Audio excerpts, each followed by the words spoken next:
Hi കൂട്ടുകാരെ, എല്ലാവർക്കും Leeds academy ട്യൂഷൻസിൻ്റെ പുതിയൊരു വീഡിയോയിലേക്ക് സ്വാഗതം. ഇന്ന് നമ്മൾ പഠിക്കാൻ പോകുന്നത് 10ാം ക്ലാസ്സിലെ മലയാളം കേരള പാഠാവലിയിലെ കഥകളതി മോഹനം എന്ന ആദ്യത്തെ പാഠമാണ്. ഈ പാഠത്തിൻ്റെ ആദ്യ ഭാഗം നമ്മൾ കഴിഞ്ഞ വീഡിയോയിൽ പറഞ്ഞിട്ടുണ്ടായിരുന്നു അല്ലേ? അടുത്ത ഭാഗത്തിൽ എന്താണ് പറഞ്ഞിരിക്കുന്നത് നോക്കിയാലോ?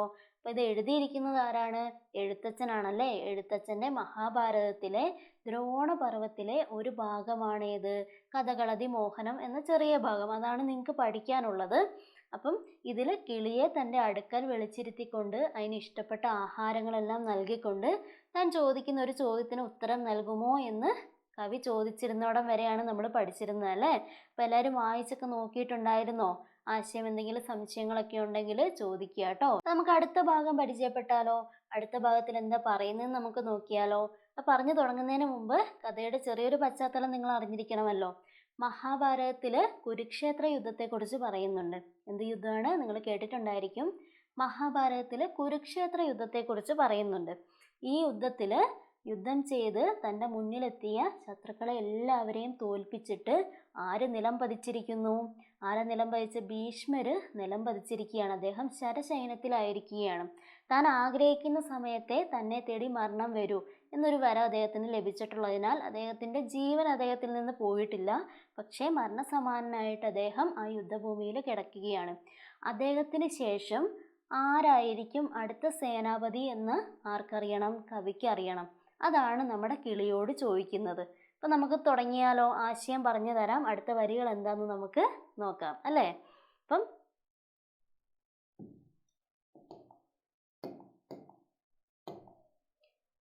അടുത്ത വരികൾ എന്താന്ന് നമുക്ക് നോക്കിയാലോ?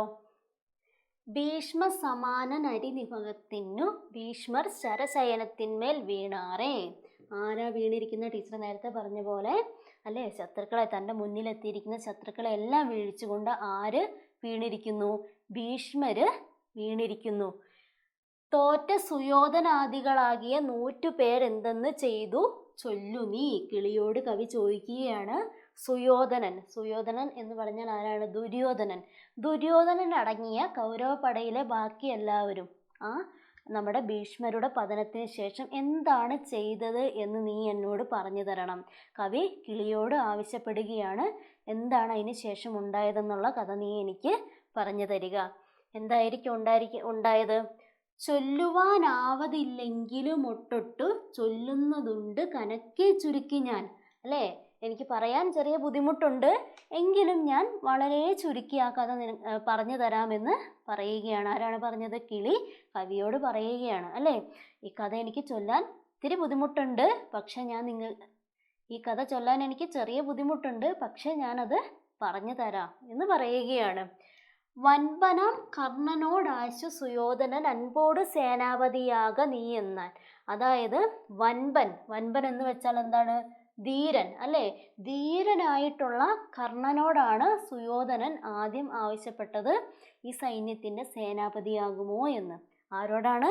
കർണനോടാണ് ആവശ്യപ്പെട്ടത് അല്ലേ? വൻപനായിട്ടുള്ള, ധീരനായിട്ടുള്ള, എല്ലാം കൊണ്ടും അദ്ദേഹം ആ സേനയുടെ സേനാപതിയാകാൻ യോജിച്ചവനാണ്. അതുകൊണ്ട് തന്നെയാണ് ദുര്യോധനൻ ആരുടെ അടുക്കൽ ചെന്നത്? കർണൻ്റെ അടുക്കൽ ചെന്ന് ചോദിക്കുന്നത് ഈ സൈന്യത്തിൻ്റെ സേനാപതിയാകാൻ തനിക്ക് പറ്റുമോ എന്നുള്ളത് ചോദിക്കുന്നത് അല്ലേ? എന്താ പറയുന്നത്? വൻപനം കർണനോട് ആശു സുയോധനൻ അൻപോട് സേനാപതിയാക നീ എന്നാൽ. കർണനും മന്ദസ്മിതം ചെയ്തു ചൊല്ലിനാൻ കർണസുഖം ഞാൻ പറയുകില്ലാരോടും. ഇത് പറയുന്ന നിമിഷത്തിൽ കർണൻ പറയുകയാണല്ലേ, വളരെ പുഞ്ചിരിച്ചുകൊണ്ട് പറയുകയാണ്, കർണസുഖം ഞാൻ ആരോടും പറയുകയില്ല അല്ലേ? കേൾക്കാൻ ഇമ്പമുള്ള കാര്യങ്ങൾ, അതായത് എനിക്ക് ചെയ്യാൻ കഴിയാത്ത കാര്യങ്ങൾ ഞാൻ ആരോടും പറയും. അതായത് കർണനപ്പം പറയുകയാണ്, കേൾക്കാൻ സുഖമുള്ള വെറും വാക്കുകൾ ഞാൻ ആരോടും പറയാറില്ല അല്ലേ? വേണമെങ്കിൽ കർണന് പറയാം, ഞാനാകാം, എന്നെ കൊണ്ട് ഇതിനെല്ലാം സാധിക്കും എന്നൊക്കെ പറയാം. പക്ഷെ കർണൻ അങ്ങനെ പറഞ്ഞോ? ഇല്ല. കേൾക്കാൻ സുഖമുള്ള വെറും വാക്കുകൾ ഞാൻ ആരോടും പറയാറില്ല അല്ലേ? കർണസുഖം എന്താണ്? കേൾക്കാൻ സുഖമുള്ള വാക്കുകൾ അല്ലേ? അപ്പം അങ്ങനത്തെ വാക്കുകൾ ഞാൻ ആരോടും പറയാറില്ല എന്നാണ് തിരിച്ചു കൊടുത്ത മറുപടി. കർണൻ ഇത്രയും പറഞ്ഞുകൊണ്ട് പിന്നെ എന്താ പറയുന്നത് നമുക്ക് നോക്കിയാലോ? ദ്രോണരാമാചാര്യൻ താനിരിക്കെ എന്തു മാനിച്ചു മറ്റുള്ളവർ നിർത്തുന്നത് പട അല്ലേ? ആചാര്യനായിട്ടുള്ള ആചാര്യനായിട്ടുള്ള ദ്രോണരിരിക്കെ എന്തിനാണ് ഈ യുദ്ധം അവസാനിപ്പിക്കുന്നത്? അദ്ദേഹം പോരെ ഈ പട നയിക്കാനായിട്ട് എന്ന് ചോദിക്കുകയാണ് ആര്? കർണൻ, അല്ലേ? അതിനുശേഷം അടുത്ത വരികളിൽ എന്താ പറയുന്നത് നമുക്ക് നോക്കിയാലോ. മന്നവ കേൾക്ക, ഭരദ്വാജ നന്ദനൻ നിന്നുള്ള യോദ്ധാക്കളിൽ പ്രബലാധിപൻ. എന്താ പറയുന്നത് ഇവിടെ? ഭരദ്വാജന്റെ പുത്രനായ ദ്രോണർ എന്നുള്ള യോദ്ധാക്കളിൽ എല്ലാവരിലും വെച്ച് വളരെ പ്രബലനായ, വളരെ ശക്തനായ ഒരാളാണല്ലേ. അപ്പം അദ്ദേഹം അല്ലാണ്ട് ആരാണ് ഈ പട നയിക്കാൻ യോജിച്ചവൻ എന്ന് ചോദിക്കുകയാണ്. വിഷമിക്കേണ്ട, അദ്ദേഹത്തിന് ശേഷം ഞാൻ പട നയിച്ചു കൊള്ളാമെന്നും കർണൻ ഇവിടെ പറഞ്ഞു വെക്കുന്നുണ്ട്. ഇത്രയും പറഞ്ഞുകൊണ്ട് കർണൻ എന്താ പറയുന്നത്?